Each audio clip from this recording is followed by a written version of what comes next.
मैं डॉक्टर सहदेव पारीक श्री गोविंद गुरु राजकीय महाविद्यालय बांसवाड़ा से।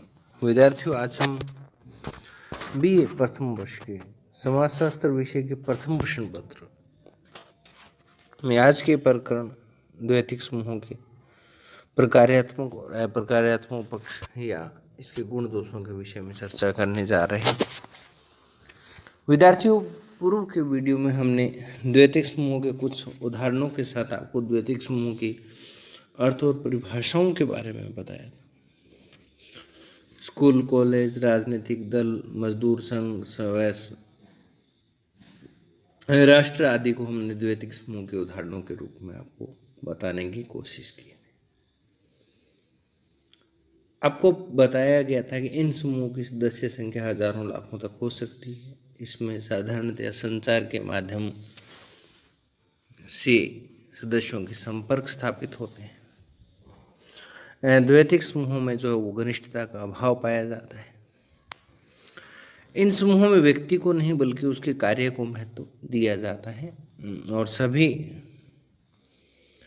द्वैतिक संपर्क समझौते की प्रकृति के होते हैं और इस प्रकार के संपर्क में सदस्य एक समझौते की शर्तों में बंधे होते हैं और सदस्यों के व्यवहारों को लेकर के औपचारिक नियम और विधियां और परंपराएं पाई जाती हैं। इनके माध्यम से सदस्यों के व्यवहारों को नियंत्रित किया जाता है और सदस्यों के अधिकार और कर्तव्य समझौते की शर्तों के द्वारा निर्धारित होते हैं। इन समूहों के माध्यम से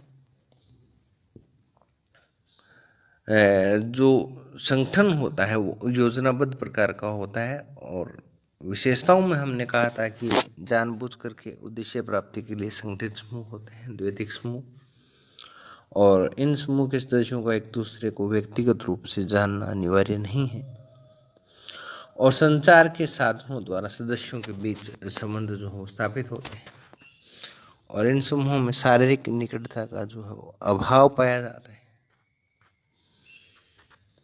और प्राथमिक समूहों की तुलना में ये समूह जो हो काफ़ी विस्तृत होते हैं और व्यक्ति के जीवन के किसी पहलू विशेष से जुड़े होते हैं और ये व्यक्तित्व के किसी एक ही पक्ष का या एक ही पक्ष को साधारणतः प्रभावित करते हैं। इन समूह के सदस्यों के उत्तरदायित्व जो वो सीमित होते हैं और इसमें संबंध जो है वो संविदा या समझौता की प्रकृति के होते हैं जो निश्चित नियमों और शर्तों के आधार पर बनते हैं। तो आज हम विद्यार्थी इसके प्रकार्यात्मक पक्ष में और अप्रकार्यात्मक पक्ष पर यानी कि इसके गुण दोषों के विषय में चर्चा करने जा रहे हैं।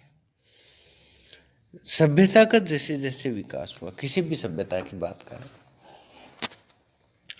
तो उसमें द्वैतिक समूह की संख्या में वृद्धि हुई है और आज मनुष्य अनेक द्वैतिक समूह की सदस्यता जो ग्रहण करता है और इनके माध्यम से विविध प्रकार की आवश्यकताओं को पूर्ति करता है। जीवन के विभिन्न क्षेत्रों में सफलता प्राप्त करने, अपने व्यक्तित्व का चहुमुखी विकास करने और अपनी प्रतिभा को व्यक्त करने के लिए व्यक्ति को द्वैतिक समूहों की निश्चित रूप से आवश्यकता रहती है और वह विभिन्न प्रकार के इन समूहों के माध्यम से अपनी शैक्षणिक योग्यता को बढ़ा सकता है, राजनीतिक, साहित्यिक एवं सांस्कृतिक गतिविधियों में सम्मिलित हो सकता है।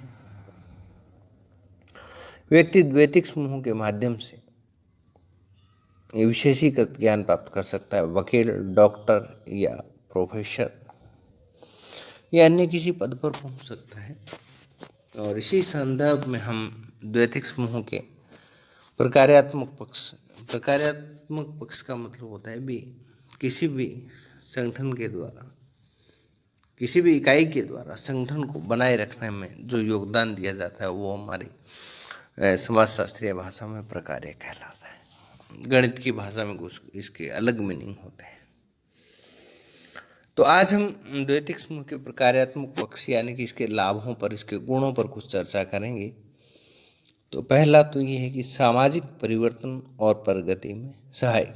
ये समूह सामाजिक परिवर्तनों के माध्यम से सामाजिक प्रगति में योगदान देते हैं।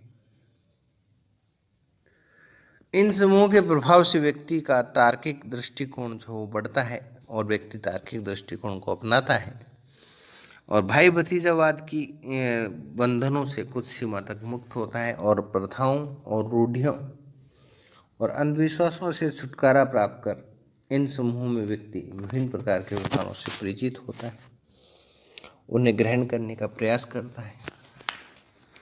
ये समूह व्यक्ति के व्यवहारों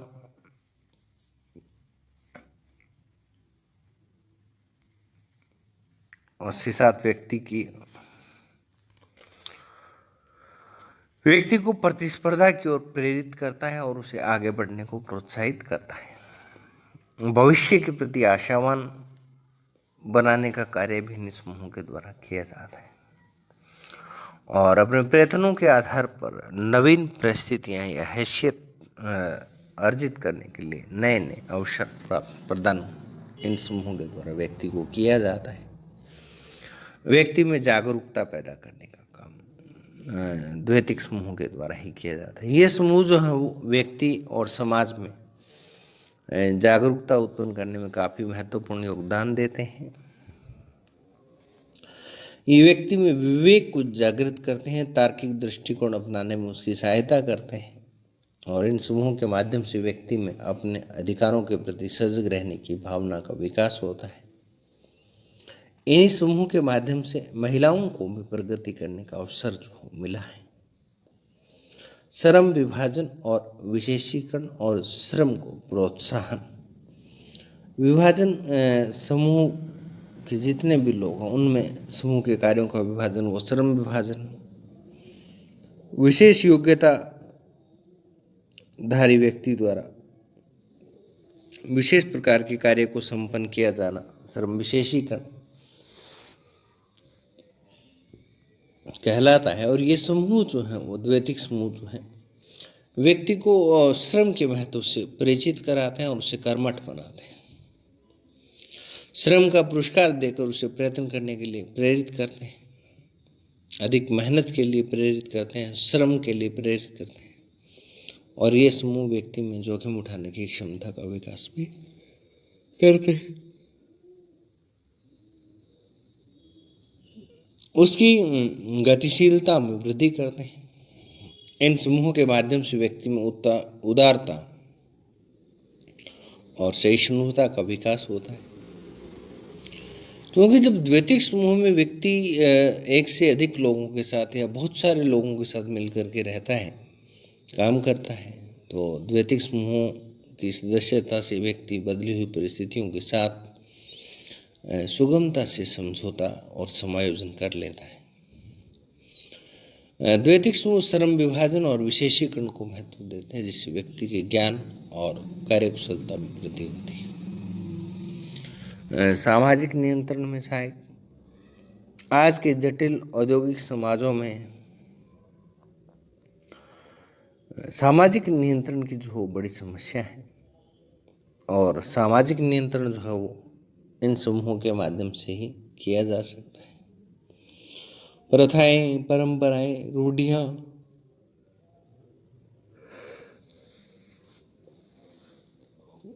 और धर्म आज विविधतापूर्ण, यानी कि इस आज की जो विविधतापूर्ण समायोजित या विविधता को लिए हुए जो जटिल समाज है उसमें प्रभावी ढंग से काम नहीं कर पाते हैं, अपना सामाजिक नियंत्रण जो है वो स्थापित नहीं कर पाते हैं। यहाँ तो औपचारिक नियंत्रण के साधन जिसमें पुलिस है, अदालत, कानून और प्रशासनिक संगठनों के माध्यम से व्यवस्था बनाई रखी जा सकती है। तो विद्यार्थियों, ये तो था द्वैतिक समूहों का प्रकार्यात्मक पक्ष या लाभ की बात करें तो ये 4 बिंदु आपको बताए। सामाजिक परिवर्तन और प्रगति में सहायक, व्यक्ति में जागरूकता पैदा करना और श्रम विभाजन और विशेषीकरण तथा श्रम को प्रोत्साहन और सामाजिक नियंत्रण में काफ़ी सहायक। अब कार्य या दोषों की बात करें या अप्रकार्यात्मक पक्ष की बात करें तो उसमें ये कहेंगे आप जितने भी अभी तक जो प्रकार्यात्मक पहलुओं को पढ़ चुके हैं इसके आधार पर हम ये नहीं समझ लेना चाहिए कि ये केवल प्रकार्यात्मक ही हैं, केवल लाभान्वित ही करते हैं, केवल लाभ भी होते हैं, ऐसा नहीं है। इनका एक अप्रकार्यात्मक पक्ष में पाया जाता है।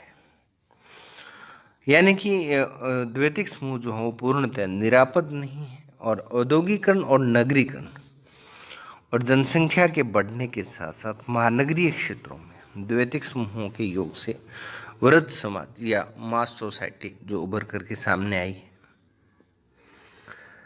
महानगरीय क्षेत्रों में द्वैतिक समूह के योग से वृद्ध समाज बने हैं। इन महानगरों में द्वैतिक समूहों की संख्या बहुत अधिक पाई जाती है और यहाँ चारों और भीड़ भाड़ यानी कि व्यक्ति अपने आप को सैकड़ों हजारों लोगों के बीच पाते हुए भी अकेला महसूस करता है, भीड़ में भी अकेला, और उसमें सूनापन पाया जाता है।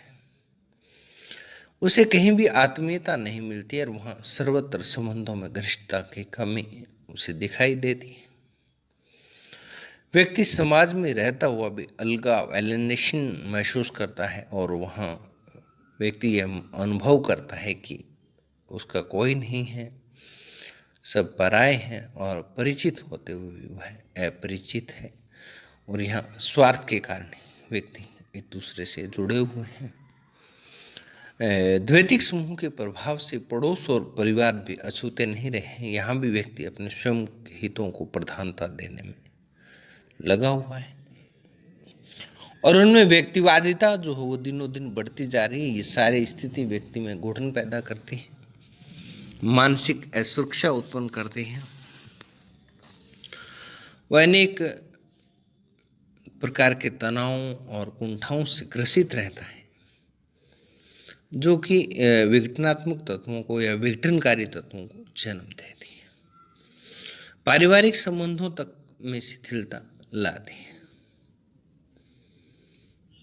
दुर्खीम नाम का एक समाजशास्त्री जिन्होंने आत्महत्या के एक महत्वपूर्ण सिद्धांत की रचना की थी और उन्होंने अपने सिद्धांतों के इस आत्महत्या के सिद्धांत में लिखा कि आत्महत्या की मात्रा उन्हीं लोगों में सर्वाधिक होती है या पाई जाती है जिनके प्राथमिक समूह से संबंध जो हो सर्वाधिक स्थिर होते हैं। तो द्वैतिक संबंधों की अप्रकार्यात्मक पक्ष को यह बात और ज़्यादा बलवान कर देती है कि प्राथमिक संबंधों का व्यक्ति के जीवन में जो बहुत अधिक महत्व है और प्राथमिक और द्वैतिक समूहों का जो विवेचन हमने किया, अभी तक पढ़ा, प्राथमिक के बारे में भी पढ़ा, द्वैतिक के बारे में पढ़ा और आज की चर्चा जो हमारे द्वैतिक समूह के प्रकार्यात्मक और अकार्यात्मक दोनों यानी कि गुण दोषों से संबंधित है। तो उसके आधार पर हम ये कह सकते हैं कि जटिल समाजों में द्वैतिक संबंधों का विकास न तो प्राथमिक समूहों की आवश्यकता को कम करता है और न ही उसकी सदस्यता को। तो आगामी वीडियो तक के लिए धन्यवाद।